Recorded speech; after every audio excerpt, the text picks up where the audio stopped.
Pour en revenir à votre question sur la notion d'impôt indirect, on peut définir celle-ci comme l'ensemble des catégories d'impôts qui, suivant une classification administrative, frappent de manière indirecte le revenu du contribuable au moment où il est dépensé ou utilisé. Donc c'est une définition simple de la notion d'impôt indirect. Oui, il y a effectivement une différenciation entre les impôts directs et les impôts indirects. Tout simplement, les impôts directs frappent le revenu du contribuable de façon directe, comme on le dit. Et c'est la raison pour laquelle il y a des classifications qui se font suivant l'angle économique ou bien suivant l'angle analytique. Suivant un angle économique, on va faire une différence entre l'impôt sur le revenu et l'impôt sur la dépense pour catégoriser les impôts directs vis-à-vis des impôts indirects. Donc l'impôt sur le revenu va rimer beaucoup plus à la catégorie d'impôts directs et l'impôt sur la dépense se range vers la catégorie des impôts indirects. Maintenant, suivant une classification analytique, on peut faire une différence entre ce qu'on appelle l'impôt personnel et l'impôt réel. Donc disons que l'impôt direct va coller beaucoup plus à la personne par rapport à ses gains, alors que l'impôt indirect colle au revenu qui est dépensé, c'est-à-dire l'objet qui est visé. C'est un peu ça la différence entre les deux catégories. Oui, on peut vous citer plusieurs catégories d'impôts indirects. A priori, nous avons ce qu'on appelle la taxe sur la valeur ajoutée, TVA. Nous avons également la taxe sur les activités financières, TAF, et également les taxes spécifiques. Pour la taxe sur la valeur ajoutée, il s'agit de cette catégorie d'impôts qui frappe, comme on a dit, le revenu lorsque la personne qui doit réaliser ce revenu-là est assujettie à cette catégorie d'impôts, ce qu'on appelle un assujetti qui est identifié à la TVA et qui réalise des opérations qui sont couvertes par le champ d'application de cet impôt, notamment des activités de livraison, des activités de prestation de services ou bien des activités d'importation. Et dans ce cadre-là, il importe que ça soit une activité économique avec cette conception large de la notion d'activité économique qui peut relever d'actes de commerce, qui peut relever également de prestations de services de façon générale, mais également qui peut constituer effectivement des activités extractives, des activités civiles, etc. Donc tout cela est rangé dans la catégorie d'un impôt indirect appelé la TVA. Au-delà de la TVA, nous avons parlé de la TAF. La TAF, c'est la taxe sur les activités financières. C'est un impôt qui vise certaines catégories de contribuables, notamment par exemple ceux qui sont dans le secteur financier de façon générale. On peut citer à titre d'exemple les banques aujourd'hui, on peut citer ceux qui s'activent dans le cadre par exemple de transfert d'argent ou bien d'autres contribuables qui sont dans l'intermédiation financière. Toutes ces activités-là sont logées effectivement dans le cadre de ce qu'on appelle la taxe sur les activités financières. Et les types de revenus en principe qui sont visés sont parfois des intérêts ou bien parfois des commissions, etc., qui sont perçus par ces organismes dans le cadre de leur activité.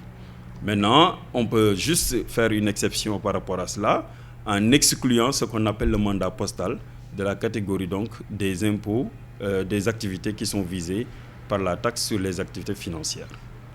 Et dernière catégorie, comme on a dit, c'est les taxes spécifiques. Les taxes spécifiques, appelées autrement droit d'accise, frappent certains types de produits. Ces produits-là sont expressément visés par le législateur. On peut en citer, par exemple, les taxes sur les corps gras alimentaires, les taxes sur les boissons alcoolisées. On peut citer également les taxes sur le thé, sur le café, sur les sachets en plastique, donc, qui sont à peu près visés récemment. Donc, toutes ces catégories de taxes sont appelées des taxes spécifiques. Maintenant, ça frappe le revenu, ou le produit du moins, au moment où il est utilisé pour la première fois, ou bien au moment, effectivement, de l'importation de ce produit. Alors, ceux qui doivent payer ces impôts, ce sont les contribuables qui sont assujettis à ces impôts-là. Parce que dans le cas d'un impôt, on définit l'impôt par rapport à un champ d'application. Le champ d'application, c'est véritablement le domaine qui régit les personnes qui sont soumises à certaines catégories d'impôts. Et donc, ces personnes-là, aujourd'hui, il y a lieu de faire une différenciation selon que le contribuable réalise un chiffre d'affaires qui est supérieur ou égal à 100 millions. Dans ce cas, on parle de ceux qui relèvent du régime du réel normal, et les contribuables qui relèvent d'un autre régime appelé régime du réel simplifié, c'est-à-dire lorsqu'ils réalisent un chiffre d'affaires annuel, toute taxe comprise, qui est inférieur à 100 millions. Et juste, il y a une exception pour cette catégorie, lorsqu'il s'agit d'une personne physique cette fois-ci, cette personne physique ne réalisant pas un chiffre d'affaires dépassant 50 millions, cette personne va relever de ce qu'on appelle la CGU, c'est-à-dire la contribution globale unique. Voilà donc en termes de périodicité, donc il faut faire la différence entre le régime, ceux qui relèvent du régime normal, qui doivent déclarer de façon mensuelle, n'est-ce pas, leurs opérations, n'est-ce pas, et ceux qui relèvent maintenant du régime du réel simplifié, qui doivent procéder à leur déclaration de façon trimestrielle. Et juste pour plus de précision, la déclaration doit intervenir le 15 du mois qui suit la réalisation des opérations à partir de ce qu'on appelle le fait générateur. Le fait générateur maintenant, c'est l'événement qui déclenche la naissance de la dette du contribuable vis-à-vis de l'État. Effectivement, il y a des sanctions à l'endroit de toute personne, tout contribuable qui ne s'acquitterait pas de ses impôts. De façon globale, quel que soit le type d'impôt, il y a des sanctions qui sont attachées à l'inobservation des règles de déclaration et de paiement.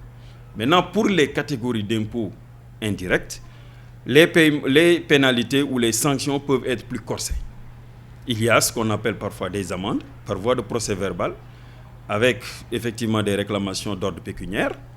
Il peut y avoir également d'autres types de sanctions qui sont véritablement des pénalités légales, qui sont adossées aux réclamations de droit, c'est-à-dire des rappels de ce que le contribuable doit. Et en sus, il y a cette pénalité ou ces pénalités légales-là.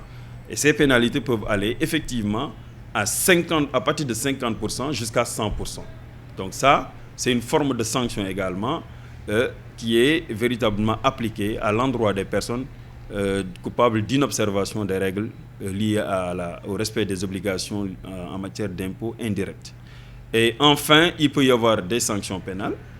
Lesquelles sanctions pénales peuvent s'appliquer lorsque on a constaté des situations de fraude avérées de la part de certains contribuables. Ça également, c'est le juge qui va se prononcer à ce niveau.